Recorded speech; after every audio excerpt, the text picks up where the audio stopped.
Hello, everyone. We'll go ahead and begin the virtual open house for the Masters in Patient Safety and Healthcare Quality.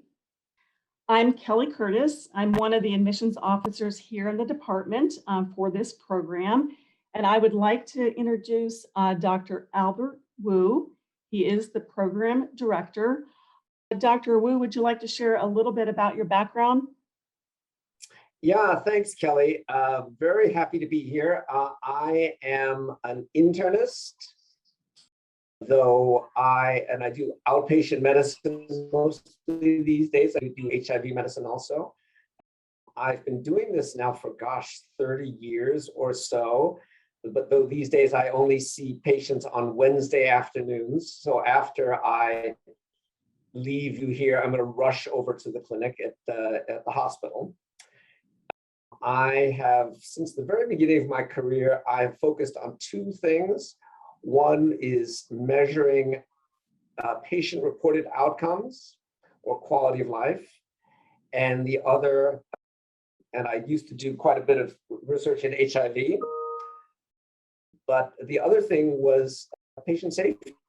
And back when I began to do this in the late 1980s, we refer to this as medical errors more than patient safety. That's been a really continued thread. I've been working in that area since even before it was really a thing. And I spent 2 years in Geneva at the World Health Organization with the Patient Safety Program, then called World Alliance for Patient Safety, and continue to work with WHO. And have been part of our patient safety research group, and then the Armstrong Institute, which was started up by my colleague Peter Pronovost. We've been teaching patient safety in the Bloomberg School of Public Health since about 2006. I think we had one of the very first courses available.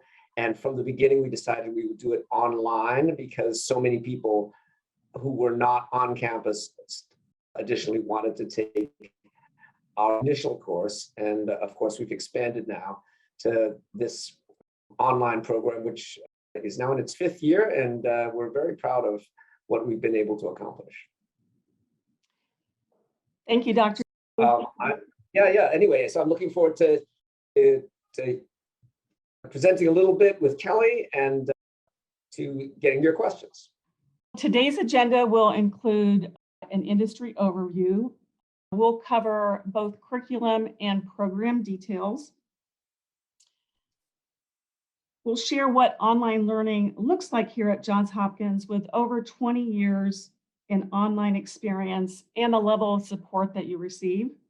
I'll cover both the admission requirements and touch on financial aid. Dr. Wu will also present the faculty. And there will be time at the end for questions and answers.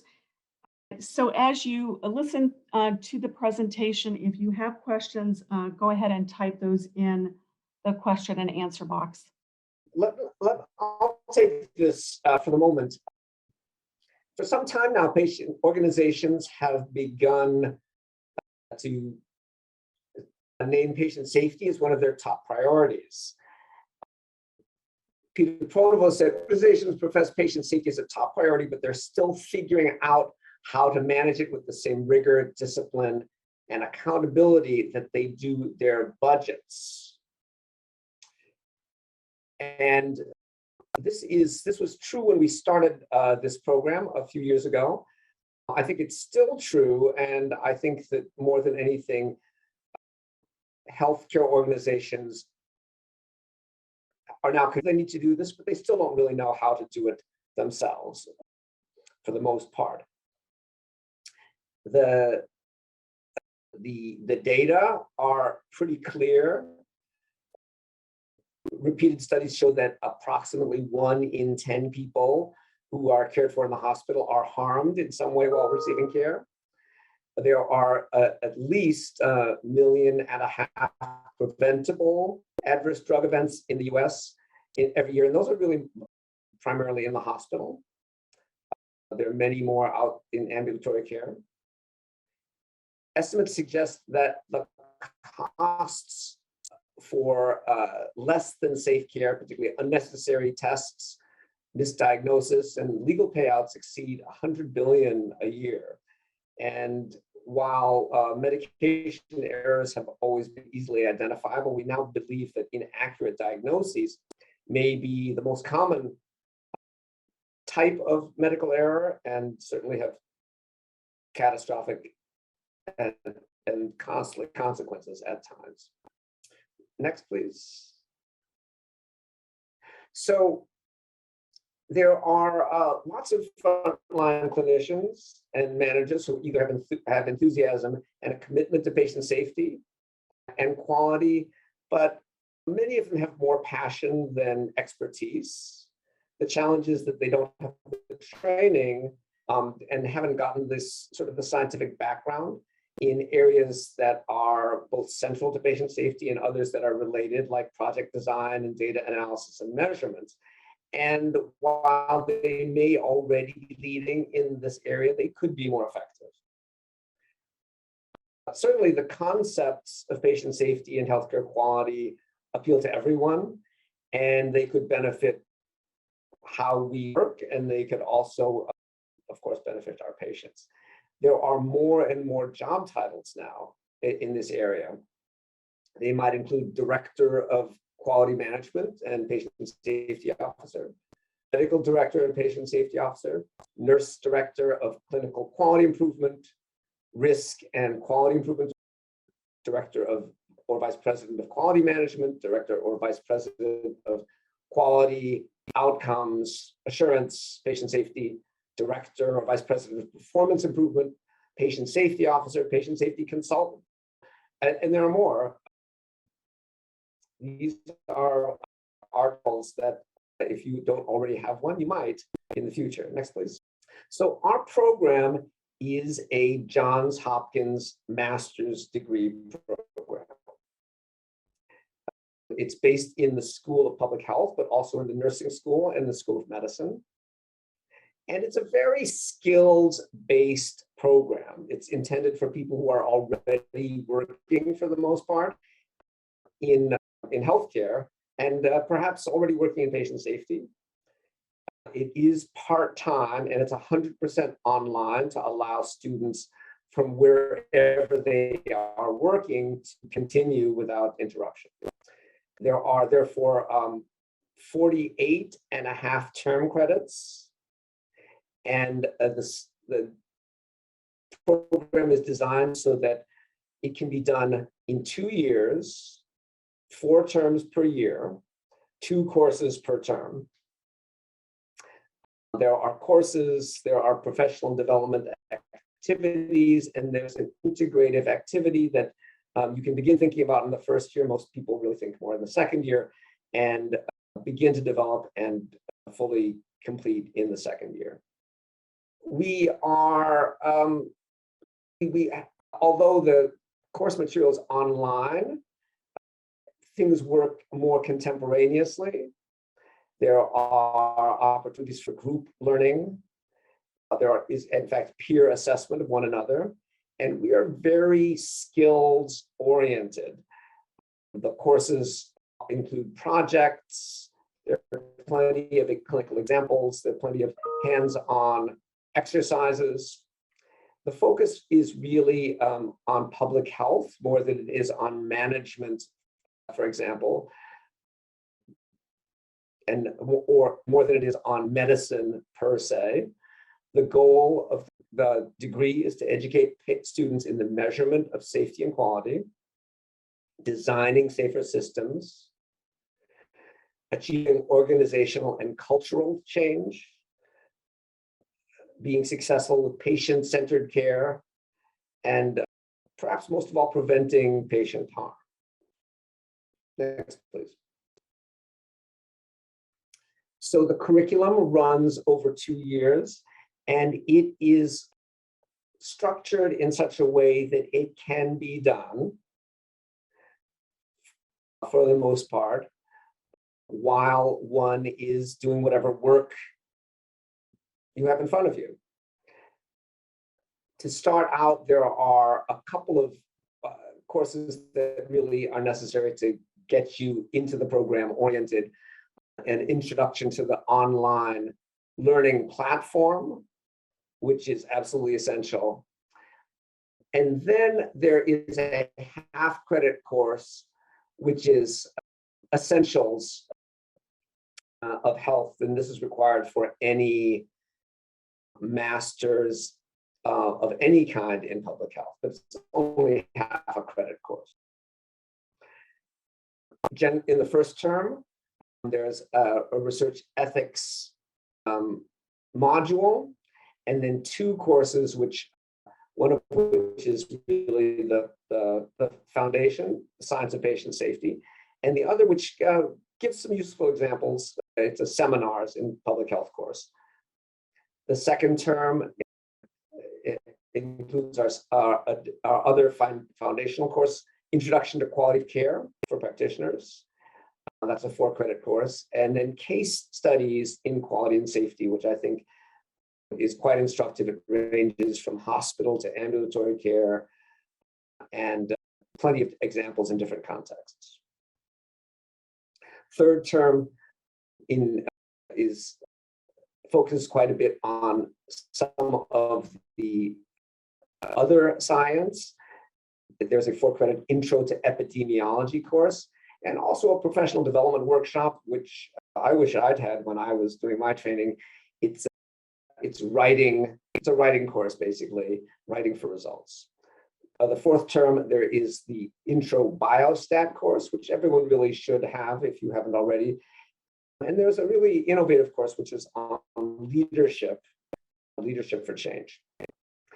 In the second year, there is the second Biostat course, and then a very practical course on quality improvement tools that you might use, how to do a root cause analysis, how to improve teamwork and communication, the comprehensive unit-based safety program, all of which were developed at Johns Hopkins. In the next term, there is the second EPI course, and then a seminars in public health. Additionally, in the third term, there is a useful course, measurement and evaluation of quality and safety, and a course which wound up being very popular, infection prevention in healthcare settings. I think people have found this to be quite useful in the last year and a half or so.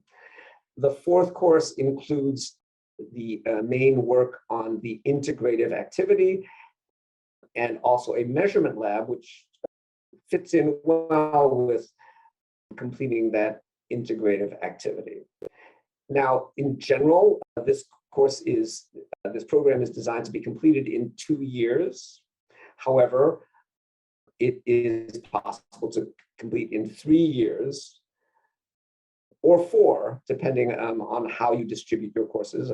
One could take 1 course a term, which I think is even more achievable, no matter how busy you are, and complete the whole program in 4 years. Next, please. This is a very interdisciplinary program. This is not a course exclusively for doctors. And I think that's important. I think that patient safety is an interdisciplinary sport.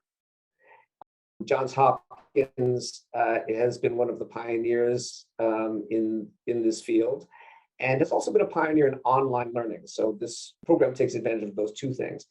It is an extremely collaborative effort between both the schools of public health, schools of medicine, and schools of nursing, all of which are leading programs, I would say, nationally and in the world. And our Armstrong Institute for Patient Safety, which is responsible both for research and training, but also for quality of care and patient safety for all of Johns Hopkins medicine. The courses are all led by renowned experts who have shaped and continuing to shape the field through their research, and includes some of our leading authorities on patient safety. We have over 20 years of experience in online learning. There are close to 200 courses that are taught online at Johns Hopkins, and we have a staff of 50 who run these courses. The courses have really high production values. Online course activities are designed to keep people engaged. All of the lectures are recorded to increase flexibility, but there are live activities in every course. And there's a help desk to help in particular with some of the pesky online issues that come up. There's a 24/7 help desk. Next, please. Perhaps our greatest strength, besides the fact that we managed to get together to organize the program, are our faculty. I'm program director. Some of our faculty are listed here, but they include Matt Austin, who is really in charge of safety measurement and rankings for the Leapfrog group. Renee Dens, who was previously in charge of all safety operations for the health system. Cheryl Dennison Himmelfarb, who is a nurse leader in patient safety. Sydney D, who is a leader in end-of-life care and quality of care. Lisa Maragakis is our director of hospital epidemiology and infection control, and has been the lead, has been our lead in the our command center to combat the COVID-19 pandemic. Jill Marsteller is a leader in quality of care, evaluation, and organizations. John McGreedy makes biostat, if you can believe that. Laura Morlock has been a pioneer in risk management and is actually our Senior Associate Dean for Education for the whole School of Public Health. Lori Payne is our hospital director for patient safety. She is a nurse. Peter Pronovost is one of the real pioneers in patient safety and is perhaps known even in the public for patient safety checklists. Mike Rosen developed team steps. Melinda Sawyer was the developer of our CUSP, Comprehensive Unit-Based Safety Program. And Kathy Sutcliffe is the mother, you might say, of high reliability science and the high reliability organization concept. So these are the people who are leading our courses, and I think you'll really find it a treat to be taught by them. Next, please. Dr. Wu, thank you so much for sharing the needs for these skill sets, the details of the program content, the quality faculty, and what to expect with our online experience and support. I'll cover the admission requirements. We use a centralized application portal called SOFIS, where all documents are uploaded and there's different sections that have to be completed. A bachelor's degree is needed from an accredited college or university. Minimum of 3 years of health-related work experience. One would need to upload a current resume or CV demonstrating previous healthcare accomplishments. 3 letters of recommendation. And your statement of purpose should show how your education and career goals align with this program. For our international students, you may need to provide proficiency in English. And all university transcripts outside of the United States would need a course-by-course evaluation. We recommend using WES or World Education Service. So as soon as your file is complete and verified it's complete in SOFIS, it does go over to the admission committee. Completed files are reviewed on a rolling basis.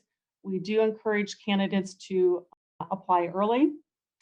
The application deadline is June 1st to start fall of 2022. This slide provides information on financial aid and tuition. Currently, the tuition is $1,233 per credit hour.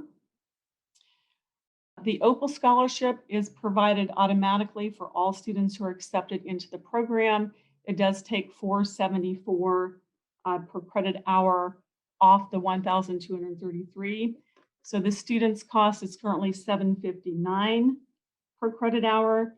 And with 48.5 credits in this program, you're currently looking at $36,811. You do pay for those credits or courses as you take them in each 8-week term. And again, there's no additional application steps for that partial OPAL scholarship. It is automatic for those who get accepted into the program. And beyond scholarship, the financial aid office is there to provide assistance with federal and private loans. Their contact information is on this slide, both their phone number and their email, and they do assist students with the financial aid application through FAFSA. If you haven't typed in your questions, please do. We'll try to answer all the questions, although some questions may be better answered reaching out to you directly.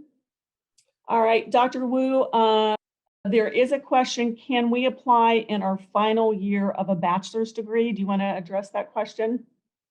So there are students who are accepted straight out of a bachelor's degree.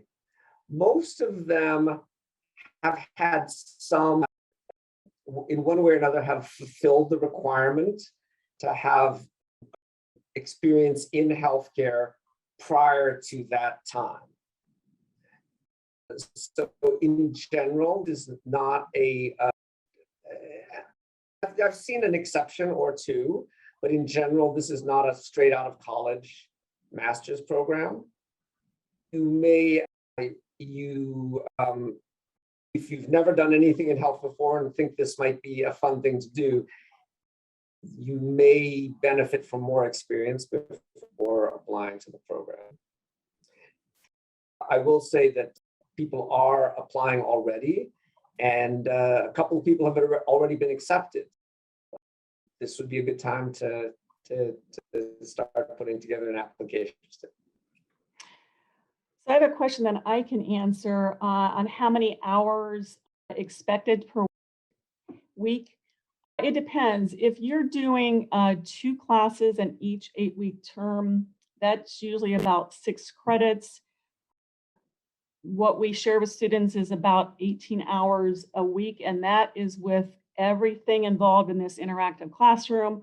So whether you're listening to a live lecture or listening to it recorded, doing group discussion threads, different types of assignments, everything involved is about 18 hours a week with 2 classes. If you take 1 class, you can cut that in about half, depending on the credits per class. Dr. Wu, I don't know if you want to add anything to that. No, I think that's right. I think that people vary in the sort of the pace that they can get through the material. I would say that there are some people who are working in the field already, who are familiar with some concepts, who may wind up with spending as little as sort of 10 or 12 hours a week on lectures and reading and participating in activities. But otherwise, I would go with what you're suggesting. This ties in with this question. The question is, would you say this program is appropriate for working professionals working 9 to 5? So this program is really probably designed for that person more than anyone. Again, some people are between programs, some people are and are not working, but the majority of our applicants are working, and mostly are working somewhere in healthcare or somewhere that could get them into healthcare. that's absolutely, that would actually be the modal student. Yeah. Yeah. And there's students that work 4 10s or 3 12s. It really, you really can fit this into your schedule.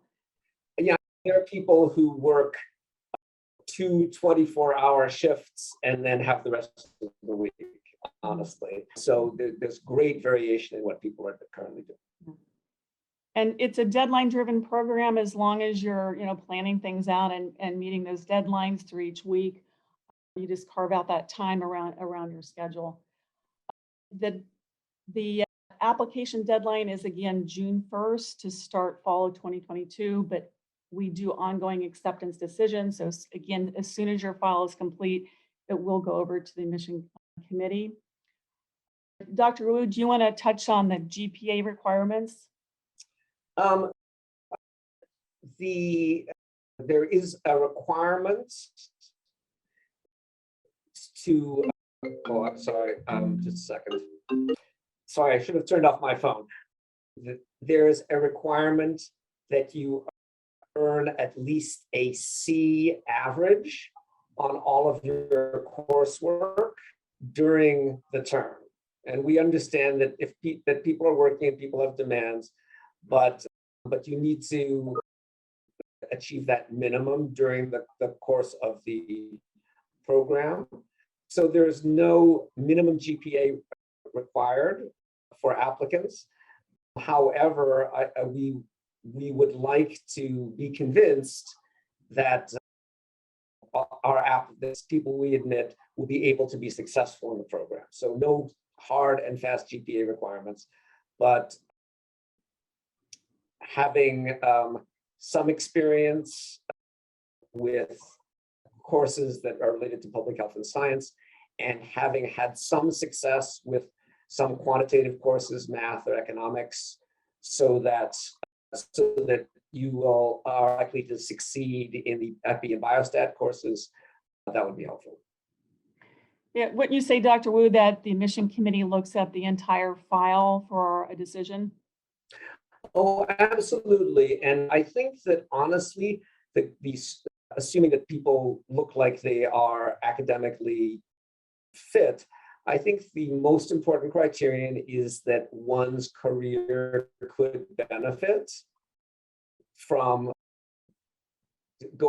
taking the course, from obtaining the degree, from learning the very practical skills that we're trying to convey. Someone's asking again for the total credits for this program. It is 48.5 credits. Again, 2 classes in each 8-week term, no classes over the summer, but there is the flexibility to graduate in 3 to 4 years if you want to go a little slower and take 1 class.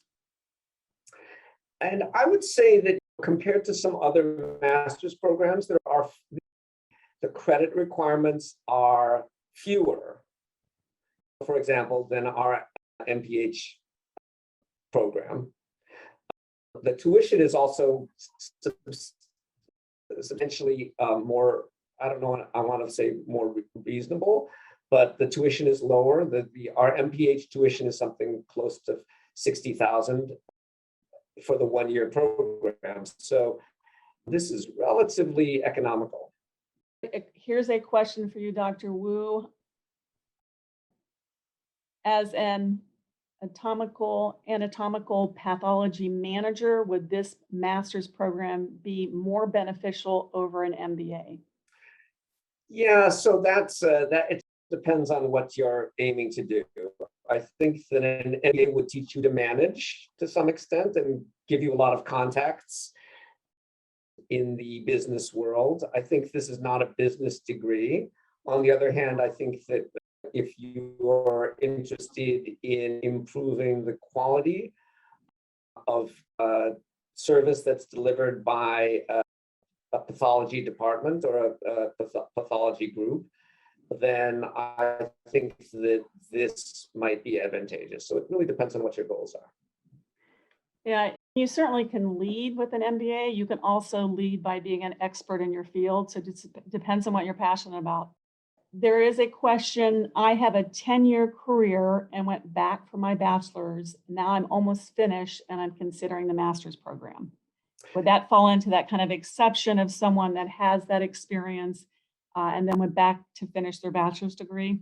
Oh, I think that this might be perfect. Now, if your 10-year career was in accountancy and you got your bachelor's, we would consider it. But having worked for 10 years, I think that you probably have an idea of where you would like to go next. And if this is where you'd like to go next, we might be the right program for you. Yeah. Yeah, and I think we're assuming that it's 10 years of healthcare related experience, correct? Uh, or something that is in some way related. You'd have to see specifically. Right. Are there students who have found this degree appropriate or helpful in the arena of clinical research centers as opposed to ambulatory care or hospital based? Yeah, so we have had all sorts of people. We've had about 100 people enroll in recent years every year, and people do all sorts of things. First of all, certainly there are people who work in hospitals and who work in ambulatory care, but there are other people who work in research more than in actually delivering care, clinical care. So that might be very appropriate, again, depending on what your goals are. Yeah. I can think of a couple students that I've worked with over the years that worked in clinical research. We've had people, for example, who are, it depends on how you define clinical research.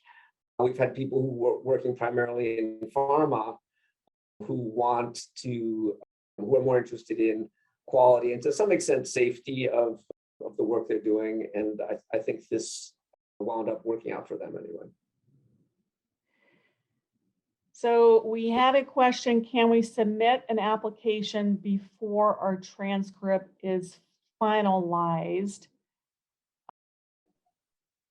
You can submit an application before your transcript is added to your file, but it won't be reviewed until your file is complete.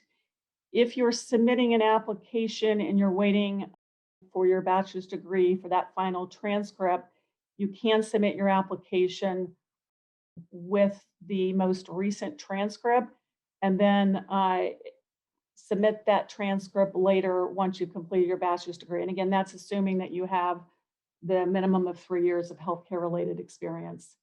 Anything to add to that, Dr. Wu? No, I think we review a couple of applications every year from people who have not quite finished their undergraduate degree, their BA or whatever it might be. But we need to have something to look at. This question is, I see a lot about hospitals, physicians, and nurses. Is this program appropriate for the pharmacy field? This is perfectly adaptable pharmacy or anything in healthcare. We also seem to be having more veterinarians applying and dentists. So it's still, yeah, absolutely. The pandemic has encouraged deep thinking about missions and approaches in many organizations. How, if at all, has the program's focus areas been impacted by COVID-19? I think that people have become, if anything, more interested in what we are teaching. We are trying to improve the quality and safety of care that's delivered. Courses is really on hospital epidemiology and infection control. That has certainly gotten a little bit more attention in the last couple of years, but it's more difficult to do things the way you would like or to get the outcomes you'd like in the middle of a crisis. And I think that being able to focus more on making care safer and better, even when stressed, I think is relevant now, more now perhaps than ever.